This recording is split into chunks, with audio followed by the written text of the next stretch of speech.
I have received an incredible amount of questions lately. Most of these can be solved by Google, of course, but there are a select few I would like to discuss. Most importantly, has the online experience improved after what has now been over 9 months since release of Modern Warfare 3? No, it hasn't. With about 2 weeks of wasted time on an alt account this month, my best experience has been no better than a 2-bar game of Modern Warfare 2. You have to assume that your opponents see you before you see them, so you need to be extremely alert while playing and have your skill make up for that handicap. This is a problem for the average gamer because you have to be significantly better than anyone else in the lobby. For the better than average or highly skilled gamers, they have to contend with dying constantly for what could be attributed to bad luck. Think one-man army, danger close, and noob tubes from Modern Warfare 2. In bad games, most of the lobby can be using tubes. This can easily wear on your patience and leave you with a very bad opinion of the game. That's Modern Warfare 3 today, thanks to its terrible network code. On the reception of my previous video, I have received comments ranging from the positive to statements that I am completely wrong or a Battlefield fanboy to death threats. But there are 2 specific topics that are a continued theme in the comment section, each of which is full of misinformation. First, there are those who don't notice a connection problem. Many of these individuals are simply trolling. But there are also many who truly don't notice a problem, and I would love to help these people understand. For most, of course, compensation benefits them, and therefore they really enjoy the game and don't understand why anyone else is complaining. But it is not so black and white. In many cases, it is simply impossible to notice the problem, even if it affects you. For instance, if you camp, if you have very poor reaction time or aiming skill, if your opponents are terrible, or if they're extremely good. All of these situations, and many more, can blur the line between your experience of latency being caused by game design or by player influence. This is why the only way to really determine if there is a problem, from a player's point of view, is to play long enough to experience all of those situations, and also record your experience to view later when emotions will not affect your perception. In either case, whether you are benefiting from the compensation or you simply don't notice it, you must be aware that this problem does exist, and that it is not only negatively affecting us who suffer from it, but you as well. If any negatively affected players join your game, you are not experiencing legitimate gameplay. You are clearly at an advantage compared to the other players. While this may be fun and enjoyable for a while, it provides no challenge and no opportunity to better yourself. A host of Modern Warfare 2 running TACNAV Commando cannot brag about being good at the game, and the same applies to you. If you are good at this game, whether due to being compensated or legitimately good, it is meaningless, and that should bother you more than anything. For the second topic, there is still a great number of people who do not understand lag compensation. This is to be expected. Certainly not everyone in the world finds the art of programming to be natural. To give a very simple overview, without at least some form of compensation, we would all be warping around like Modern Warfare 2 red bars.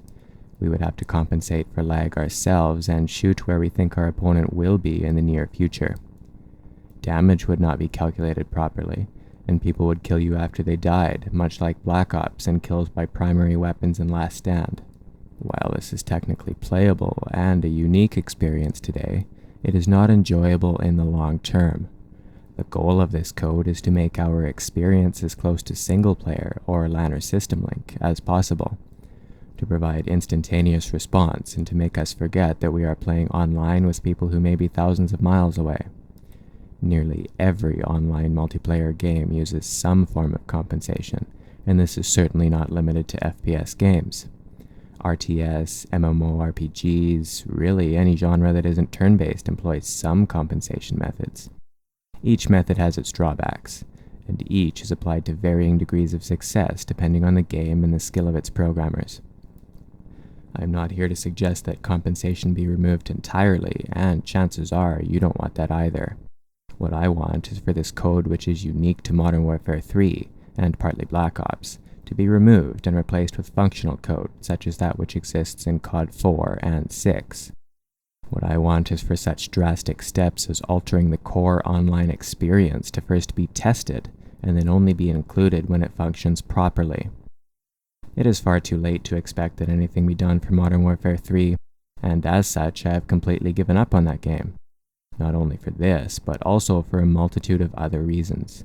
Which brings me to the next topic.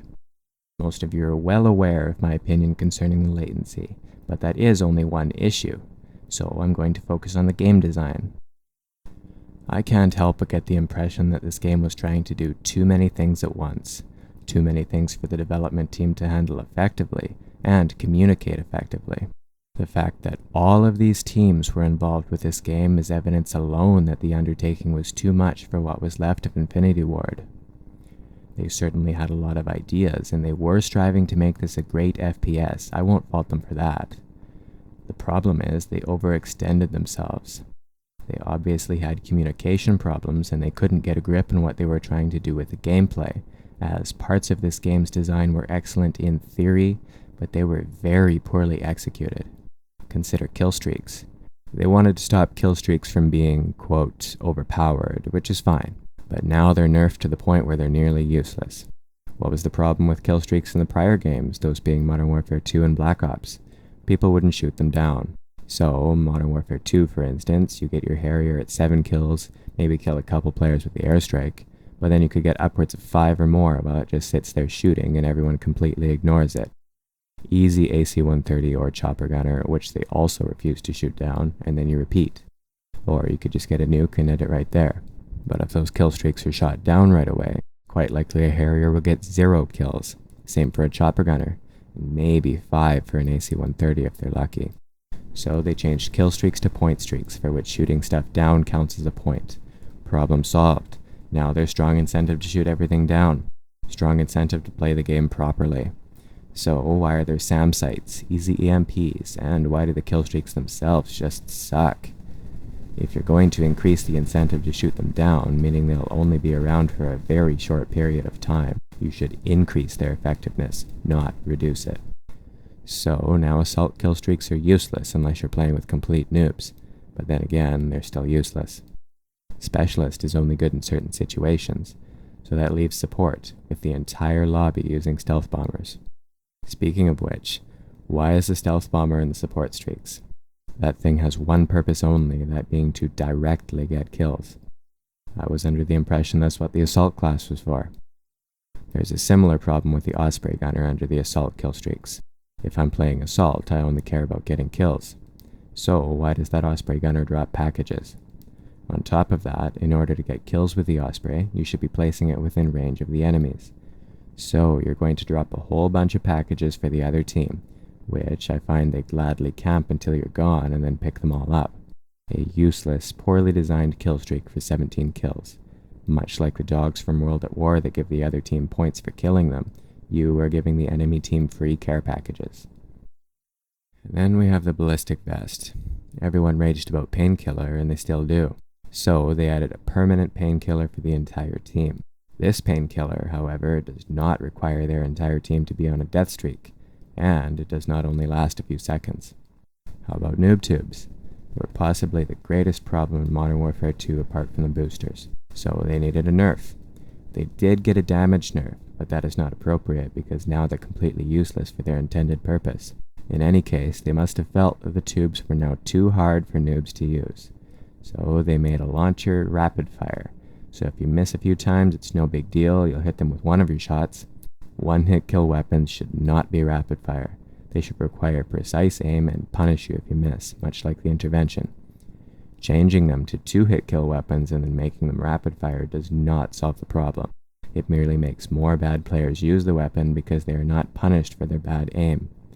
Just like the SPAS-12, a 1-hit kill weapon in Modern Warfare 2, became a 2-hit kill, silenced, rapid-fire weapon in Black Ops. Black Ops also spawned a lot of rage concerning Ghost. The overwhelming majority of players ran Ghost on every class, and then those same players complained about other players using Ghost on every class.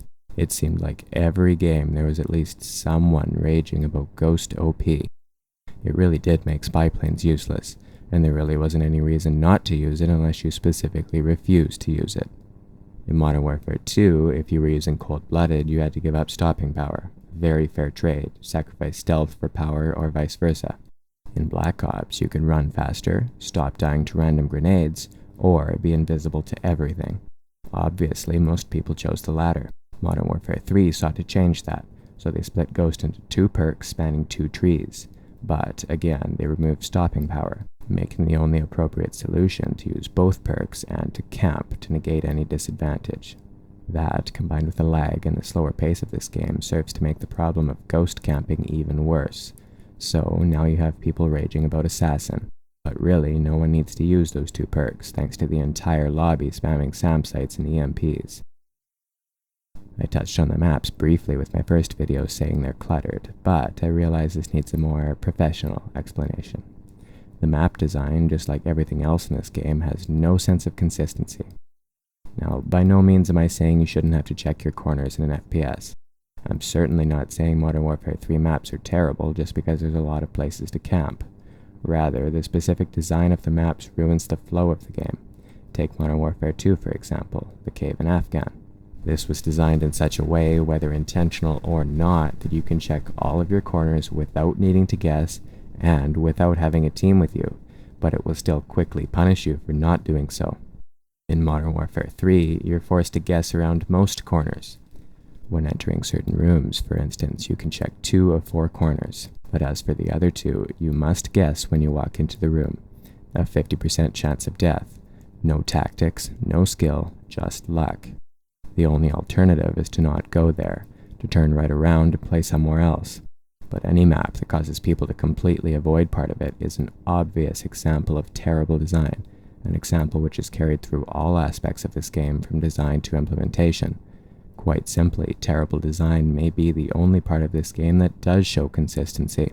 So, just as I stopped entering that room, I have stopped playing this game. What bothers me about this series is that they have used the same engine since COD 4, and yet they repeatedly show us they cannot do anything but add bugs. Black Ops 2 will be COD 9. Each year they release a new game which consists of a couple new features, new models and textures, rebalanced weapons, and bugs. This is the kind of quality we used to see in mods, reworks of an original game. There are some new ideas, but those new ideas bring new problems that are never fixed. This is expected from a mod, and we ignore its bugs because it has usually been designed by one person with no budget, no access to the source code, and it's released for free. But it is incredibly dangerous to the entire gaming industry if we show that not only are we okay with AAA titles being released in a form that is completely unplayable, but we are happy to pay full price for them and then to try to fix their games ourselves. For those who are old enough, do you remember the days when games were released and then never patched?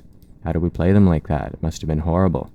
No, they were never patched because they didn't need to be patched.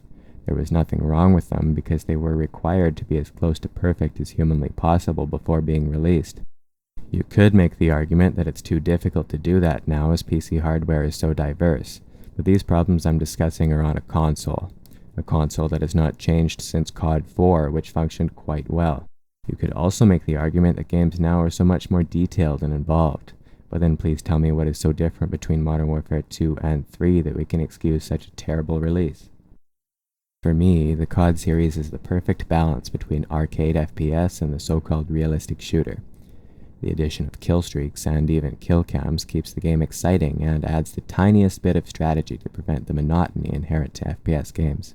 It isn't as campy as Battlefield, nor is it team elitist like Counter-Strike, and nor is it Halo. I don't want that to change. I would be more than happy to have the next COD be Modern Warfare 2, copied exactly but with noob tubes and tactical insertions removed. They could even keep the same box art and not even bother to change the 2 to a 4. I am bored enough to pay full price for that just to have some entertainment. It would certainly be better than anything else currently on the market. But therein lies the problem. If we continue to support these subpar releases, we will continue to get subpar releases. These corporations don't care about respect, they don't care about our experience. This is capitalism. They care about making money in the most efficient way possible. That means reducing development costs, reducing development time, and reducing the quality of what is being developed. If we show that we are happy with buying a new Call of Duty every year, they will make a new Call of Duty every year. If we show that we'll still buy that new game even if it has less content, they'll give us less content, or they'll make us pay for it in DLC. If we show that we'll buy a game even if it's full of bugs, like the release of Battlefield 3, they'll release it before it's finished.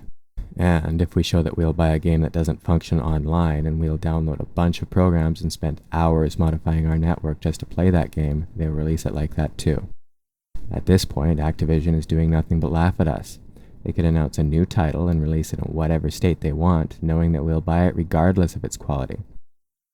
If we buy it, they will make it. So, the correct route is to buy Black Ops 2 only if it is a good game. But gone are the days of demos allowing you to try the game before you buy it. You can't rely on the opinions of others in forums, as most people don't know anything about game design, networking, or even life in general. Reviews from professional sources are no better. Borrowing the game from a friend is unlikely to be informative, as it is doubtful they would be happy with you keeping it for a week or more, long enough to be sure if there is a problem or not. Renting for that time frame may be just as expensive as buying the game itself. So then, if you buy the game and it's unplayable or seriously flawed like Modern Warfare 3, you have supported this behavior of releasing poor quality games, and you have ensured that this problem continues into the future. But if you don't buy the game, you have no way of knowing the quality of the game. On the financial end of things, individually, this hardly affects us at all. $60 or whatever it is elsewhere means little to us. Honestly, if you can't afford to buy a game each year, then you have greater problems than whether or not your video games lag. But as a whole, we give billions of dollars each year to Activision, from the COD series alone, just so that we can have a terrible experience and then go back to playing another game. We could be taking this money and actually improving life instead. You could give the money to cancer research, efforts to reduce hunger and poverty, or you could buy a gift for someone you care about. $60 means little to me, but if each of my subscribers gave me $60, I could buy a house, retire right now, and upload COD videos all day. We are all part of the problem, and we are all part of the solution. So then, am I going to buy Black Ops 2? Well, because this affects us all, I'm giving you the decision. Should I donate $60 to charity, and then return to Modern Warfare 2 for another year? Or should I buy Black Ops 2 and then report on the quality of its online experience after a few weeks? Choice is yours. Coming full circle, I'll leave you with this question. If this game was not Modern Warfare 3, was not published by Activision, and not developed by any COD team, if this game was its own unique title made by a company such as EA, would you be playing this game? Or would you still be waiting for Modern Warfare 3? You might find a similar answer for Black Ops 2.